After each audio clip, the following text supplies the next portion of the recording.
जब कोई उपासक गुरुदेव को आत्मसमर्पण करता है तो ये 16 अध्यात्म की बातें उसके हृदय में जागृत होने लगती हैं।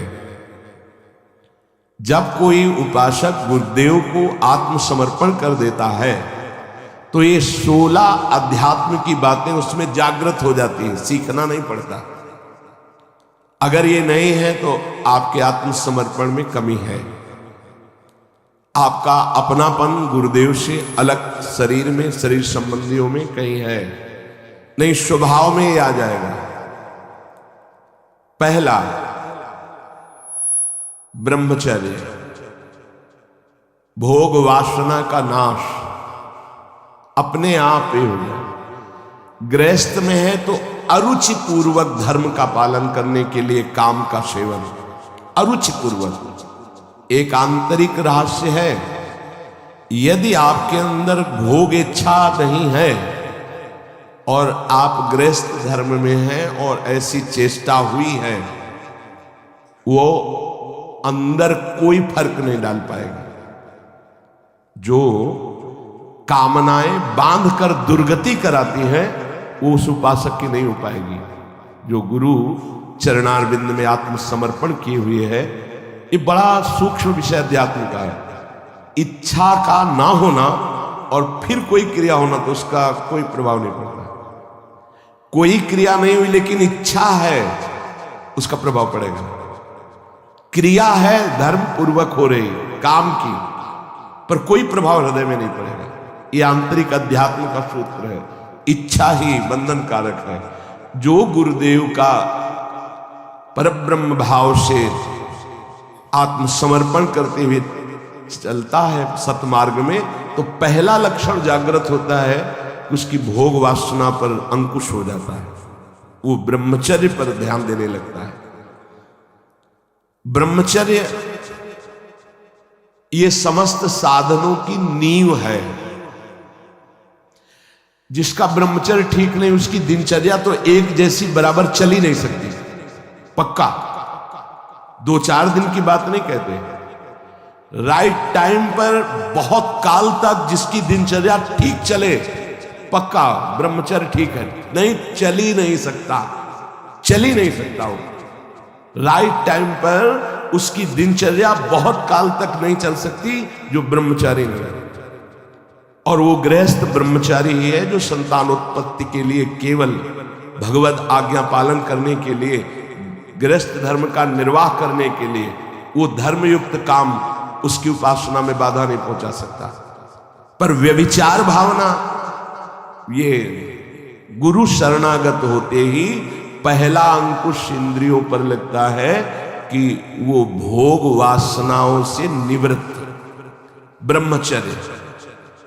दूसरा अहिंसा, मन से, वाणी से, शरीर से वो किसी को दुख पहुंचे ऐसी चेष्टा नहीं करता। जो गुरु समर्पित होता है पहला ब्रह्मचर्य पर, बहुत अमृत है ये। अगर ये अमृत पी लिए तो भगवदामृत, प्रेमामृत, ज्ञानामृत अब कुछ दुर्लभ नहीं है। कोई भी हो, भगवद आश्रय लेकर, गुरु आश्रय लेकर इस अमृत का पान करो। बहुत कठिन है। खान पान, दृश्य, संग, बोलचाल, इनका बहुत प्रभाव पड़ता है आपके संयम पर। यदि आपका खान पान सही नहीं है, आपका देखना सही नहीं है, सुनना सही नहीं है, बोलना सही नहीं है, तो आपका ब्रह्मचर्य सही नहीं होगा। ब्रह्मचर्य को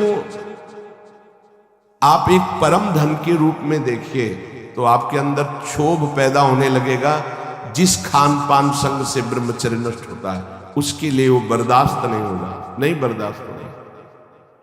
आज हम ब्रह्मचर्य पर महत्व नहीं दे रहे, व्यभिचार पर महत्व दे रहे।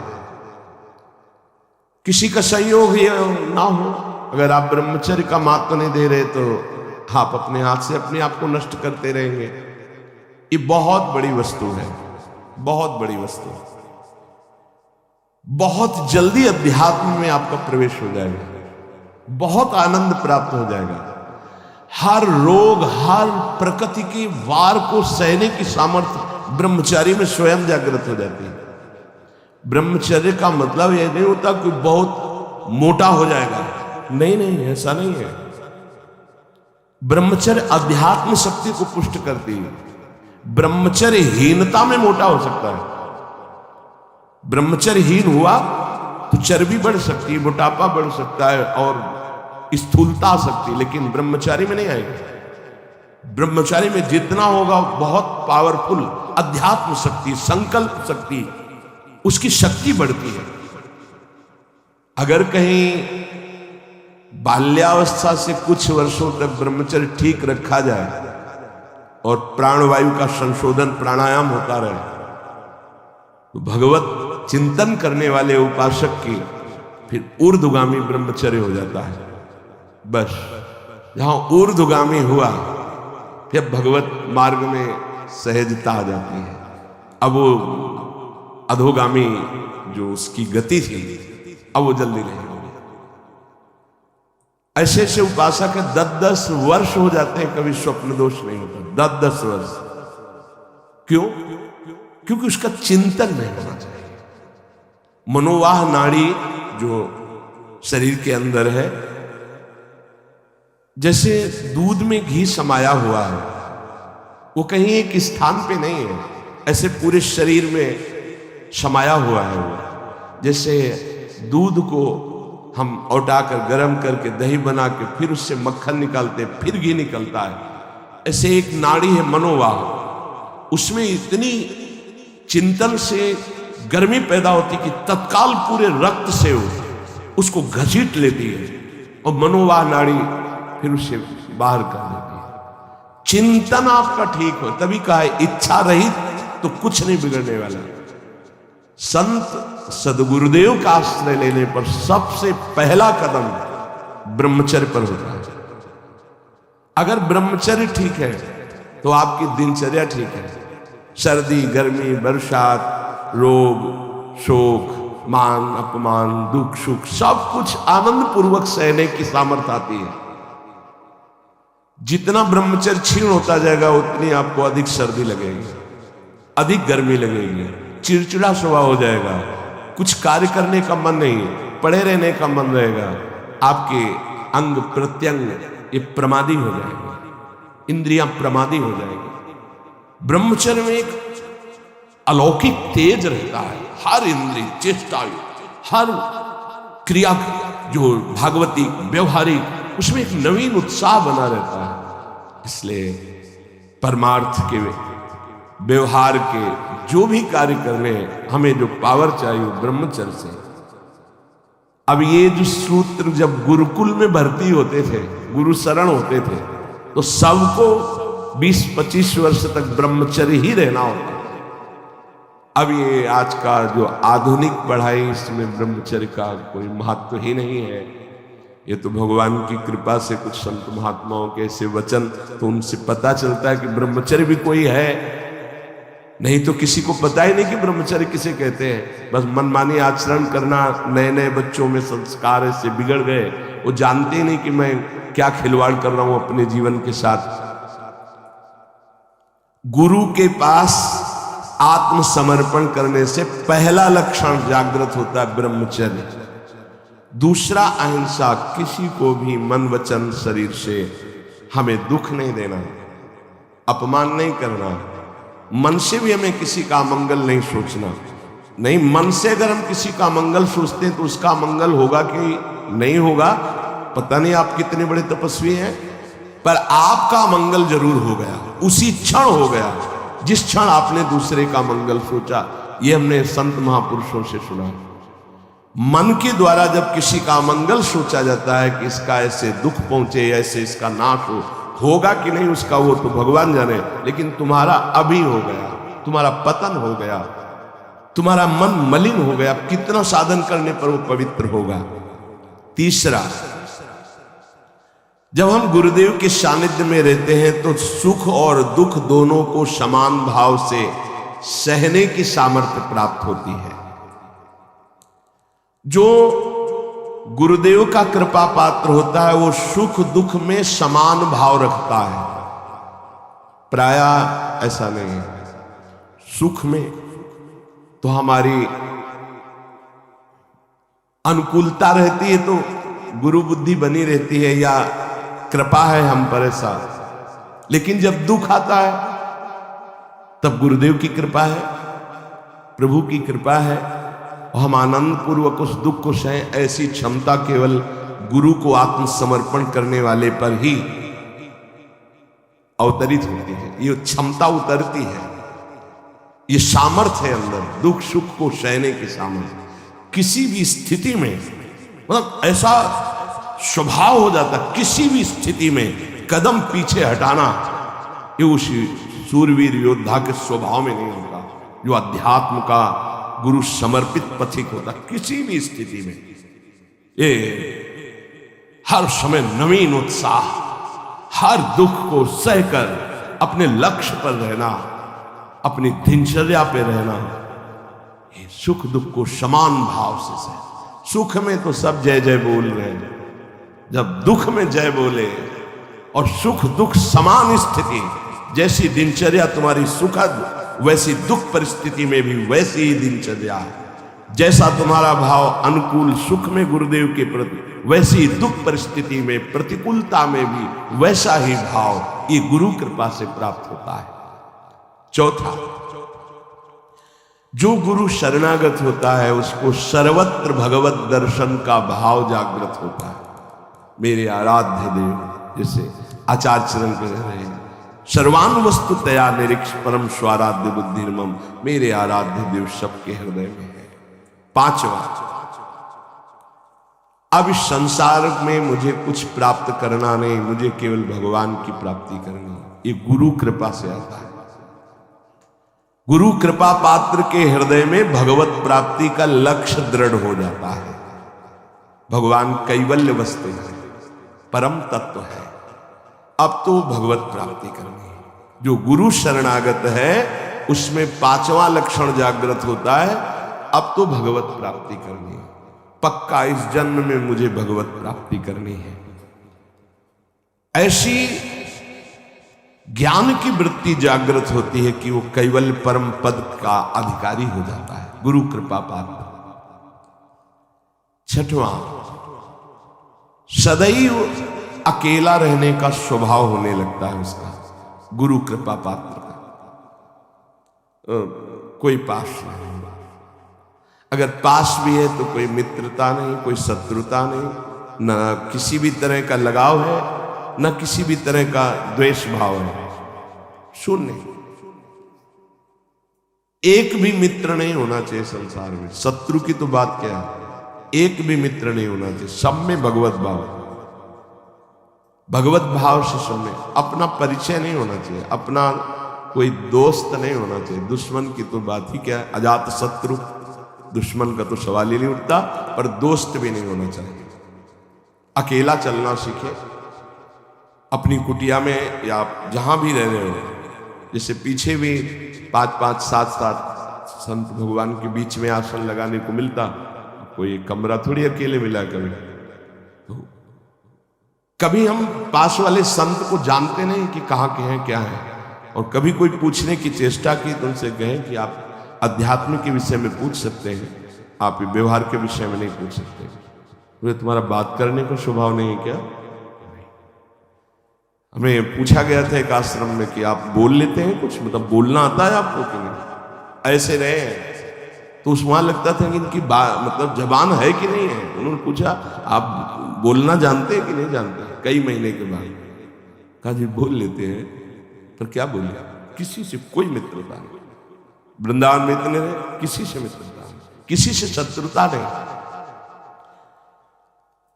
जैसे वो जंगल में एकांत रहता है ऐसे समाज में एकांत रहता है। गुरु कृपा पात्र ये स्वभाव में लाइए असंगता। एकस चरण रहस्चित्त मनंतई से एक दृष्टि हो जाती है। लाखों चेहरों को देखने के बाद भी एक भी इस कैमरे में छवि नहीं आएगी एक भी। अगर एकांत में बैठने पर किसी की याद आ रही तो तुम्हारा साधन बाधित हो रहा है। कैमरा खुला क्यों रखा है? जैसे कैमरा खुला है, ऑफ कर दो इसे तो लोगों की नजर में आएगा कि कैमरा लगा है लेकिन ऑफ है। ऐसे होता है कैमरा ऑफ।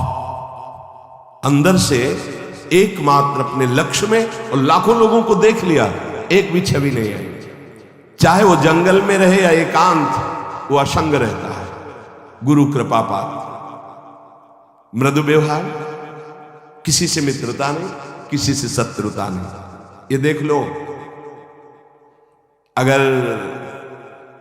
इसी जन्म में भगवदानंद का अनुभव करना है तो बहुत जरूरी ये सूत्र है जो पूज्य बाबा कह रहे हैं। 7वां अपरिग्रह, उसका संचय करने का स्वभाव नहीं है। संचय करने के स्वभाव से वो रहित हो जाता है। जब जो आवश्यकता होगी प्रभु दे देंगे, संचय क्या करें। और आप दें या ना दें हमारी चिंता नहीं। वो कह रहे योगक्षेमम वहाम्य, हम वो खुद देखें। हमारे जीवन का लक्ष्य उनकी आज्ञा का पालन करना। अब इस जीवन का भार उनके ऊपर है। कोई कह सकता है गृहस्थी में ऐसा कैसे? गृहस्थी में जिसने कर दिया, महान संत चरित्र लिखे हुए हैं, पढ़ के देख लो। बेटी के यहाँ भात भरने जा रहे हैं तो ठाकुर जी भर रहे हैं। बेटे का ब्याह है तो ठाकुर जी चल रहे हैं साफा बांधे, कोई जान नहीं पा रहा कि ठाकुर जी है। भार आपको, हमारा कर्तव्य आपका चिंतन और आपकी आज्ञा का पालन।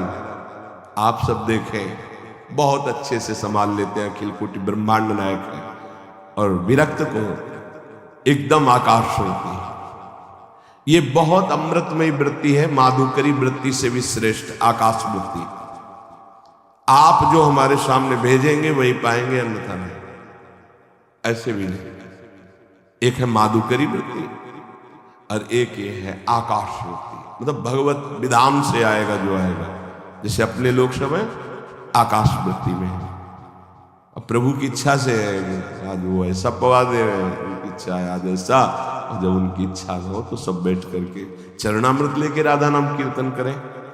उन्हीं की व्यवस्था से है, किसी से किसी का यहाँ ऐसा नहीं है कि अमुक के द्वारा नहीं। हमारे प्रियालाल से प्रेरित होकर कोई जैसे तो चल रहा है, हमारा किसी व्यक्ति से नहीं चलेगा, प्रियालाल से चले। तो प्रियालाल जब जहां से जैसे आते हैं, जिस रूप में जो देते हैं उसी से व्यवस्था। आकाश वृत्ति तब मानी जाएगी आकाश वृत्ति जब किसी को संकेत भी न किया जाए कि ऐसा, थोड़ा संकेत भी नहीं। और इस बात के लिए बहुत कड़ाई से यहां है कि अगर कभी किसी को कोई संकेत करते मिल जाए तो ये समझ लेना कि वो हमारे सिद्धांत के विपरीत अपराध कर रहा है, और वो जरूर हमें सूचना दी जाए। संकेत भी नहीं कि आज आप संतों को भोजन करा दीजिए, संकेत भी नहीं। हाँ, कोई प्रार्थना करता है, ठीक है, आप जो दे देते हैं उसी से हम संतों को पवा देते हैं। अगर 1 रुपया आता है तो 1 रुपये में भी भंडारा हो जाएगा। 1 रुपये का नमक ले आओ, दाल में डाल दो, सब संतों को पवाने हो जाएगा। हमारा भगवत विधान से चले। आकाश वृत्ति बहुत अमृतमयी वृत्ति होती है, और बड़ी निश्चिंतता होती है इसमें, और बड़ी क्षमता होती है इसमें। कई दिन न मिलने पर भी कोई निराशा नहीं होती थी काशी में। अपरिग्रह, अपने लिए शरीर सुख के लिए संचय न करें, ये वृत्ति आ जाती है। गृहस्थ में भी रहते हैं, अपने लिए नहीं। ये परिवार है, अतिथि है, उनके अपने भोग वासना का गुरु कृपा पात्र के हृदय में स्थान नहीं रह जाता है। तभी कोई झगड़ा नहीं, कोई अशांति नहीं, हर स्थिति में शांत रहता है, मृदु स्वभाव रहता है। जो अहम लिए तो बहुत उसमें क्रूरता होती है, कठोरता होती है, बड़ी उसमें जलन होती। काहे को जलो, आनंद मगन रहो। अपरिग्रह। 8वां परम संतोष उसके हृदय में जागृत हो जाता है। क्यों? क्योंकि उसको ये बोध हो जाता है कि अनंत ब्रह्मांडों का स्वामी प्रभु वो मेरा है। जिस समय जैसी परिस्थिति उसको संभालना बहुत अच्छी तरह सच्ची कहते हैं। आप केवल निश्चिंत होकर शरणागत रहें, बहुत अच्छे से व्यवहारों कराते। हमें तो देख के आश्चर्य होता है। एक एक वस्तु को संभालना उनका कार्य, एक एक हर जगह श्री जी की कृपा और श्री जी का विधान दिखाई देता है कि वो हो कैसा उनका विधान है, कैसा उनका मंगल विधान है। आठवां है कि गुरु कृपा पात्र के हृदय में संतोष जागृत हो जाता। संतोष ये बहुत बड़ा धन है। बिन संतोष न काम न साही, वो अछत काम सुख सपने नहीं। जैसी परिस्थिति उसमें संतुष्ट रहना। संतुष्ट एन केनवा, बाहर की या अंदर की। संतोष का मतलब केवल बाहर से नहीं है, अंदर भी विक्षिप्त है तो आनंद है, शांत है तो आनंद है। कोई जान न पावे कि आप विक्षिप्त है, हृदय आपका या शांत है। संतुष्ट एन केनवा, बाहर या अंदर दोनों परिस्थिति में संतुष्ट रहना। जैसी प्रभु की द्वारा इस समय दी स्थिति है, जल रहा है शांत, किसी से कहो मत, आनंदित है, फूलो मत, चुप शांत गंभीर, संतोष अंदर और बाहर दोनों जगह। नवा नंबर है भगवान और संतों के वाक्यों में पूर्ण श्रद्धा। जैसे श्रीमद् भगवत गीता जी, भागवत जी या भगवत प्रेमी महात्माओं के वचन, तो उसमें कोई कुतर्क नहीं। गुरु कृपा पात्र ज्यों का त्यों उस विश्वास पूर्वक उसे स्वीकार करता है। जैसा बोला गया वैसा ही, उसमें अपनी बात लगाना नहीं। जो आत्मसमर्पण नहीं किए होते, दूर की श्रद्धा होती है, उसका कुछ और लक्षण होता है। जितना बोला गया उतना वो पहले अपने अनुकूल निकालते हैं उसमें से, कि ऐसे भी तो हो सकता है, ऐसा थोड़ी होता है, ऐसा होता, और फिर अनुकूल बात को स्वीकार करते हैं। गुरुदेव या शास्त्र कभी मन के अनुकूल नहीं होते, मन को उनके अनुकूल बनाना पड़ेगा। मन तो बहुत विचित्र है। हम लोग शास्त्र और गुरु के वाक्यों को अपने अनुकूल मन के बनाते हैं। इतने में चल जाए, इतना बता देंगे, इतना छुपा लेंगे, इतना कर देंगे, इतना नहीं करेंगे, इतना अनुकूल है, इतना नहीं। लेकिन जो आत्मसमर्पण किए होता है, वो भगवान और संतों के वाक्यों में ज्यों का त्यों विश्वास उसको होता है। 10वां, वो नींद पर विजय प्राप्त कर लेता है। ये बहुत समय को बर्बाद करने वाली निद्रा होती है। बहुत से ऐसे साधक हैं जो इससे बहुत परेशान है। अगर आपका नियम पक्का हो जाए तो आप इस पर विजय प्राप्त कर लेंगे। बाल्यावस्था में जो साधन काल में बहुत परेशान करती है। माला चल रहा है, जैसे गायत्री अनुष्ठान था तो हमने खुद देखा है, अब वो कब छूट गया माला, अब जप रहे माला, बड़ा गुस्सा, बार बार विघ्न पैदा कर। ये जो निद्रा है बहुत बड़ी शत्रु है साधक के लिए। गुरु शरणागत का नींद पर विजय प्राप्त हो जाती है, ऐसा है। हम अपने सदगुरुदेव भगवान की दिनचर्या देखी, वहीं रह गए, वहीं रहे ना, काफी समय तक गुरुदेव भगवान के पास ही रहे। 1 बजे रात्रि तक पूज्य महाराज जी भजन करते थे। रात्रि दर्शन के आगे थोड़ा जो कुछ श्री जी को शयन भोग लगाया, शयन कराया, और जो पाया 2 रोटी राजभोग में दिन में। आज भी महाराज जी अपने ही कर कमल से 2, आजीवन का पूरा नियम है, 2 बनती, भोग लगती। रात्रि में 1 बजे, 1 बजे के बाद लेट गए, 4, 4:15 उठ गए। ये हमने बराबर की दिनचर्या देखा, बराबर की दिनचर्या। अपनी दिनचर्या को इतना सीमित नींद में लाओ कि कम समय नींद में जाए। जो बहुत गृहस्थी की मेहनत करते हैं तो उनको 6 घंटा सोना ठीक है, लेकिन साधकों को 6 घंटा सोना ठीक नहीं। आप लोग देखो कितना सोते हैं, कितने ऐसे साधक हैं जिनको हम मन से प्रणाम करते हैं। देखो बन के तैयार हो गया है, पूरी रात साधक, नौजवान साधक है, जब सब सोते हैं तब वो लगे, कोई कीर्तन कर रहा है, अखंड कीर्तन चलता है। जगो, कब तक सोते रहोगे? ये नींद का शत्रुवत व्यवहार है आपके जीवन को नष्ट करने का। बहुत ही इस पर बहुत लड़ा गया है नींद पर। हाँ, सच्ची कहते हैं ये दरिद्रता है, ये बहुत बड़ी जीवन की हानि है। आपका शरीर अस्वस्थ रहेगा, आपके सब अंग जो क्रियाशील होने चाहिए, आप सुषुप्ति में आप जीवन को, जीवनी शक्ति को नष्ट कर रहे। थोड़ा सा युक्ताहार विहार से थोड़ा सा नींद ले लो, जरूरी है। 3 घंटे ले लो, 4 घंटे ले लो, ये पड़े रहना बहुत दरिद्रता है। ये नींद जो है ये हमें भगवत प्राप्ति में बड़ी बाधा पहुंचाती है, तमोगुण का लक्षण है, इसमें उठना चाहिए। 11वां है, जो गुरु कृपा पात्र है उसके हृदय में 3 दंड प्रकाशित हो जाते हैं। 3 दंड, मनोदंड, वागदंड और कर्मदंड, ये प्रकाशित हो जाते हैं। मनोदंड, उसकी ताकत नहीं मन की कि कुछ विपरीत सोचवा सके। वागदंड, वाणी की ताकत नहीं कि कुछ बुलवा सके गलत। और कर्मदंड, शरीर की ताकत नहीं कि कुछ गलत करवा सके। ये 3 दंड उसके अंदर प्रकट हो जाते हैं। और आप प्राय देखते हैं काशी के संन्यास मार्ग में जो दंड दिया जाता है उन्हें त्रिदंडी स्वामी कहा जाता है। एकादश स्कंद में भागवत में लिखा है, यही मन का निसंकल्प होना दंड, वाणी का मौन होना दंड और कर्म का न्यास कर देना, त्याग कर देना। अगर ये 3 दंड है तो त्रिदंड लेना सार्थक हुआ। तो यहां कह रहे गुरु कृपा पात्र के अंदर 3 दंड जागृत हो जाते हैं। मनोदंड, मन की ताकत नहीं कि आज्ञा के विपरीत चल सके। वागदंड, वाणी की ताकत नहीं कि फजूल की वार्ता, बेकार की वार्ता, गलत अश्लील भाषण या ऐसा प्रपंच वार्ता, ग्राम्य कथा, निंदा स्तुति, ये सब वागदंड।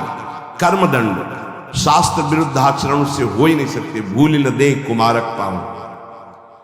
12वां, गुरु कृपा पात्र के ध्यान में आराध्य देव झलकते हैं, झलकने लगते हैं। ये गुरु कृपा से ही होता है। आराध्य देव उसके ध्यान में, जैसे हम आंख खुली हुई है तो ऐसे आंख खुली हो तो आपके भाव में वो विराजमान है। वहां ये ध्यान नहीं करना कि आंख बंद कर कैसे चरणारविंद में, ऐसे खुली आंख में सांवले चरणारविंद, गोरे चरणारविंद, उनका पीतांबर नीलांबर पूरा गुरु कृपा से हो हर समय भाव देह में। अगर अंदर से देहाभिमान, देह धर्म, तो फिर ये नहीं आएगा। और जब अंदर से अपने भाव में, तो भावोत्सवेन भजताम रस काम धेनु, चाहे आँख खुली हो, चाहे बंद हो, चाहे बहिर्मुख हो, चाहे अंतर्मुख हो, उसमें कोई फर्क नहीं पड़ता। गुरु कृपा पात्र में प्रभु का, आराध्य देव का, उनका ध्यान बसा, वही रूप छके घूमत रहे, तन को तनिक न भान, हर समय रूप विराजमान हो जाता गुरु कृपा पात्र में। 13वां, प्रभु की चर्चा सुनने में, प्रभु का नाम कीर्तन सुनने में उसकी आसक्ति हो जाती है। भगवत चर्चा सुनने में, भगवान भागते हुए हमने देखा बूढ़े बूढ़े जनों को। ये वृंदावन धाम है, भागते हुए कि हम 1 मिनट अगर लेट हो गए, एक शब्द भी छूट गया तो हमारा आज का दिन हम अमंगल मानेंगे कि एक शब्द छूट गया। सत्संग में क्या सुना वो पकड़ नहीं होती। पकड़ो, सत्संग को पकड़ो। जो गुरु कृपा पात्र होता है उसकी श्रवणेन्द्री आसक्ति पूर्वक चर्चा सुनती है, सत्संग, भगवत चर्चा, नाम कीर्तन। और 14, स्त्री, पुत्र, घर, संपत्ति, इन सब से उसका राग खत्म हो जाता है गुरु कृपा पात्र का। नरसिंह मेहता जी का जब पुत्र पधारा तो करताल लेकर नाच रहे, श्रीवास जी के घर में जब पुत्र पधारा तो कीर्तन में उन्मत्त हो रहे हैं, क्योंकि मेरा नहीं प्रभु का था, इतने दिनों के लिए आया था, अब वो चला गया। उसका राग नहीं रहता। गुरु कृपा पात्र का स्त्री पुत्र ग्रह एवं संपत्ति पे राग नहीं रहता। तो जो विरक्त है उनका राग न शरीर में होना चाहिए और न किसी वस्तु स्थान पे होना चाहिए। सच्ची बात, कहीं किंचन मात्र अपनापन नहीं होना चाहिए। बस श्री जी का इधर, श्री जी का इधर, कहीं भी अपनापन नहीं होना चाहिए। जहां अपनापन होगा वहीं आ जाओगे। अपनापन केवल लाडली लाल से हो और जैसे वो रखे उनका विधान। अपनापन अंदर वाला कहीं नहीं होना चाहिए। ये गुरु कृपा पात्र में ये अपनापन सुरक्षित आराध्य देव में लगता है। इसीलिए स्त्री पुत्र ग्रह संपत्ति मकान इनमें उनकी आसक्ति नहीं होती जो गुरु कृपा पात्र जन होते हैं। 15वां, भक्तों से कैसे प्रेम किया जाता है, ये भाव आ जाता है। भक्तों से कैसे प्रेम किया जाता है, भगवान से भी बढ़कर जिनके अंदर भक्तों के प्रति भाव आ गया, धन्याति धन्य हो गए। भगवान स्वयं कर मोते अधिक संत कर ले। वास्तव में भगवान के पार्षद प्रेमी जनों के दर्शन, अहो वास्तविक आनंद की प्राप्ति होती है। जब भगवत अनुरागी संतों का सानिध्य मिलता है तो दिन भर एक फूलन होती है। जिस दिन एकांतिक में कोई संत नहीं आता उस दिन हमारा मन निराश हो जाता है। प्रगट में आज अधूरा एकांतिक रहा, संत भगवान नहीं पधारे। और जिस दिन संत भगवान की वैसे कृपा होती है, चाहे एक दो संत भगवान आए और दर्शन हो जाते हैं, तो बाई चांस कभी अगर दर्शन ना हुए तो हृदय जलता है। ये हमारा ठीक है देश सत्संग सब, लेकिन संत दर्शन, संत भगवान कृपा करके पधारे, ये जीवन की हमारी उपलब्धि है। जो प्रभु मोहि अनुग्रह की ना तो तुम आई दरस हठ दीना। अपनी तरफ से आकर जब दर्शन देते हैं तो मन नाच पड़ता है, मेरे प्रभु मेरी लाडली लाल की कृपा ना होती तो संत दर्शन कैसे देते आकर। भक्तजनों से प्रेम, भक्तजनों का आदर, भक्तजनों के प्रति भाव, ये गुरु कृपा से आता है। गुरु सोई जो साधु सेवावे और साधु सोई जो विषय छुड़ावे, हरिराम व्यास जी ने कहा। और 16वां, चराचर जगत के प्रति सेवक भाव अपना प्रकट हो जाना। जैसे गोस्वामी जी, सी राम मैं सब जग जानी, करो प्रणाम जोरी जुग पानी। पूरा जगत हमारे प्रिया प्रीतम का स्वरूप है। सब जगत के जितने भी चराचर हैं इन सबका मैं सेवक हूं। ये आखिरी गुरु कृपा पात्र में लक्षण प्रकट होता है, चराचर जगत का सेवक। ये बहुत बड़ी बात है। चराचर जगत का सेवक सिर्फ श्री भगवान ही होते हैं, या श्री भगवत भाव को प्राप्त हुआ वो महापुरुष होता है।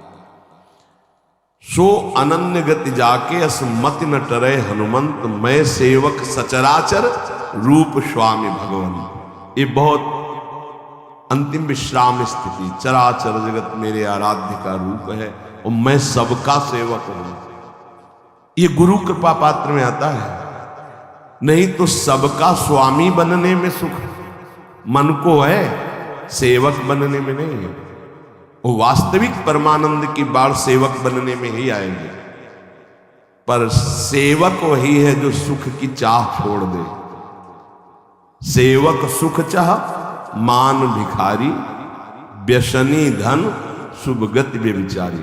सेवक तो स्वामी को सुख पहुंचाने में ही आनंदित रहता है, उसको सुख वांछा होती नहीं, वही सेवक है।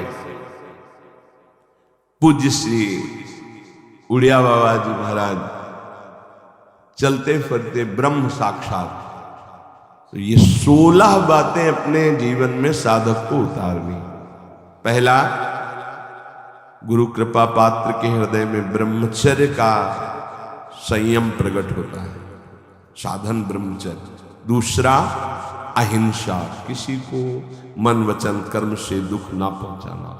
तीसरा, सुख दुख में समान भाव। चौथा, भगवत प्राप्ति की प्रबल लालसा।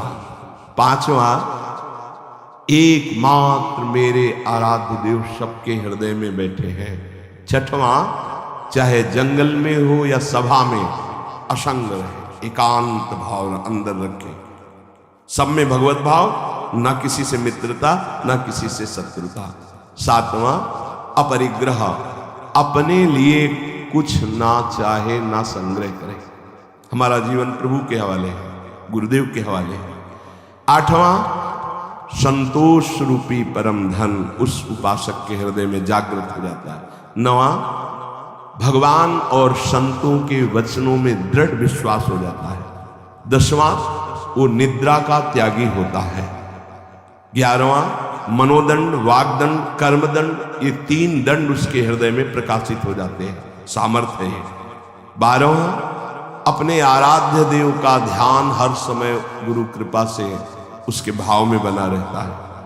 13वां, वो भगवान की चर्चा और नाम कीर्तन सुनने में बहुत आसक्ति रखता है। ये हनुमान जी के लिए आया है। जहां कोई नाम कीर्तन करने लगे, जहां कथा होने लगे, महाराज वहां आंसू प्रवाह करते हुए बैठे रहते। यत्र यत्र रघुनाथ कीर्तनम तत्र तत्र कृतमस्त कांजिलम वाष्पवारि परिपूर्ण लोचनम मारुतिम नमत राक्षसांतकम।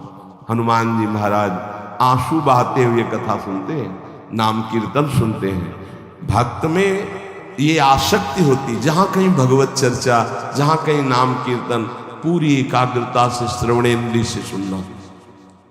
14, स्त्री पुत्र गृह संपत्ति मकान आदि की आसक्ति का त्याग गुरु कृपा से। 15वां, भगवत प्रेमी भक्तों से कैसे हमारा व्यवहार होना चाहिए। 16वां, संपूर्ण चराचर